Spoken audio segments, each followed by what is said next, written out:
নিপীড়ক।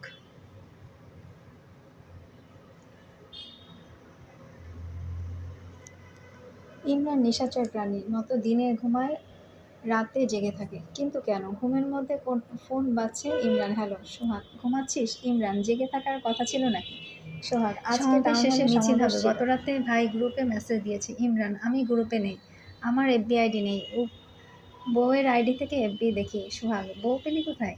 ইমরান: গতকাল বিয়ে করেছি। সোহাগ: মিথ্যা বলছিস? ইমরান: 100% সত্যি বলছি, তার আইডি দিয়ে গ্রুপে জয়েন করা যাবে না। সোহাগ: ছবি দেখে নিশ্চয়ই প্রেম। ইমরান: না বন্ধু, আমার এসএসসি পাশ করার পরে বিয়ে করার ইচ্ছা ছিল, কিন্তু সেই ইচ্ছা পূরণ করতে 5 বছর সমাবেশে লেগেছে। আয়। সোহাগ: ইমরান: তোর আসছি। কথা বিশ্বাস করি না। সমাবেশ কানায় কানায় পূর্ণ। ছোট বড় অনেক সাংগঠনিক সদস্যরা উপস্থিত হলে বক্তব্য রাখছে বিভাগীয় আহ্বায়ক টিটু। আমি কাজ ছেড়ে দিতে চাইনি, আমাকে বাধ্য করা হয়েছে। কিন্তু জুনিয়র সহোদর, তোমাদের সাথে আছি, তোমাদের ঠকানো হচ্ছে। একজন নতুন কর্মী শো করতে 500 টাকা পেলে সে কেন সাংস্কৃতিক সংগঠনের সদস্য হতে চাইবে? এজন্য পেশা পরিবর্তন করে অনেকেই চলে যাচ্ছে। এই টাকা দিয়ে আমার ভাই, তোমরা নিজেদের পেট চালাবে কিভাবে? সংসার চালাবে কিভাবে? আমরা আন্দোলন করব, মিছিল করব, আমাদের অধিকার আদায় করে নেব।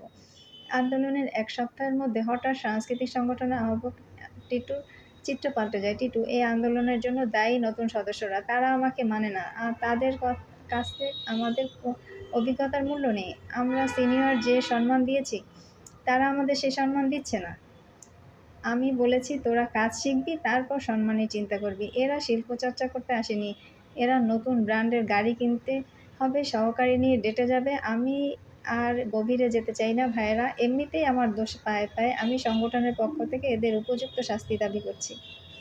সবাই করতালি দিচ্ছে। ইমরানের পাশ থেকে বলছে: ভাই, আপনি এসব কি বলছেন? আপনার ডাকে আমরা সাড়া দিয়েছি, আপনি না ডাকলে এসবের মধ্যে জড়াতাম না। টিটু: আমাকে যা বলেছি পাশ থেকে সব গিলেছিস। ঘটিবাটি নিয়ে রুম ছাড়বি, রাতে আমি আসবো, তখন যদি দেখি রুমে তোরা, ঘাড় ধরে বের করে দেবো। অন্যদিকে শাওন জীবিকার সন্ধানে স্কুলে জয়েন করে।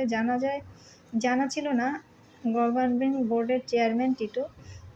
দীর্ঘ 1 বছর বাচ্চাদের সাথে শাওনের খুব ভালো সময় কেটেছে। স্কুল প্রাইভেট থেকে যা আসে, টিটুর দৃষ্টি নজর চলে পড়েছে যায় শাওনের দিকে। হঠাৎ মিটিংয়ের মধ্যে ফ্লাইং কিস। 2 মাস পরে চাকরি ছেড়ে দিয়েছে, এখন উপায়। রিজিক বন্ধ হয়ে গেলে চলবে কিভাবে? শাওন: আমি বাসায় কোচিং করাবো, ইনশাল্লাহ সমস্যা হবে না। কোচিং শুরু করলো। স্থান সংকট। টিটুর নির্দেশে তার লোকেরা শাওনের প্লেস দিতে অস্বীকার করে। নিজের জমে যাওয়ার 1 পাত্র কক্ষের নয় মধ্যে শাওন। ইংলিশ ইংলিশ কোচিং শুরু করে। এত রাতে যাওয়ার মতো একটা জায়গায় আছে।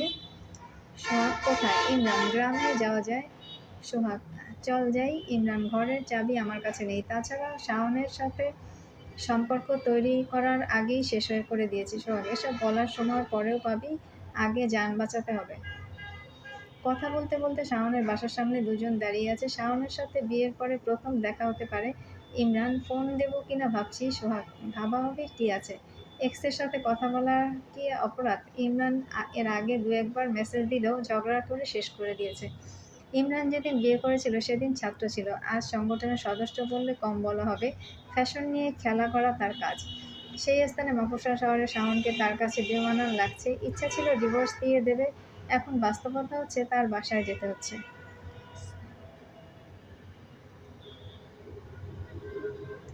ইমরান কি বলবে ভাবছে। সোহাগ বিরক্ত হয়ে নিজেই ফোন দিয়ে চাবি চাইল। শাওন ভাবছে যে আমাকে পছন্দ করে না, তার সামনে যাওয়া মানেই তাকে আরো বিরক্ত করে।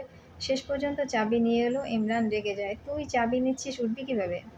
মানুষ নানা কথা বলবে। সোহাগ: আমাদের সাথে তোমাকেও যেতে হবে শাওন।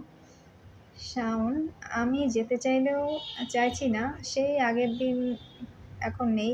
তোমাদের চাবি লাগবে দিলাম, কাজ শেষে চাবি পাঠিয়ে দিও। সোহাগ নিজেও জানে শাওনকে না নিলে হঠাৎ করে বাড়ি গিয়ে ওঠা যায় না, কিন্তু একে নিয়ে নেওয়া সহজ কাজ না।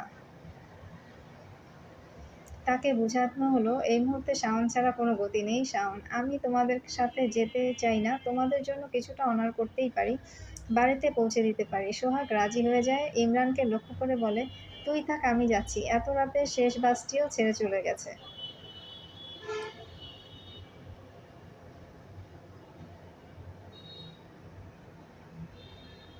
প্রায় 1 ঘন্টা পরে অটো পাওয়া যায়। ড্রাইভারকে রিকোয়েস্ট করার পর বাড়ি পৌঁছানো যায়।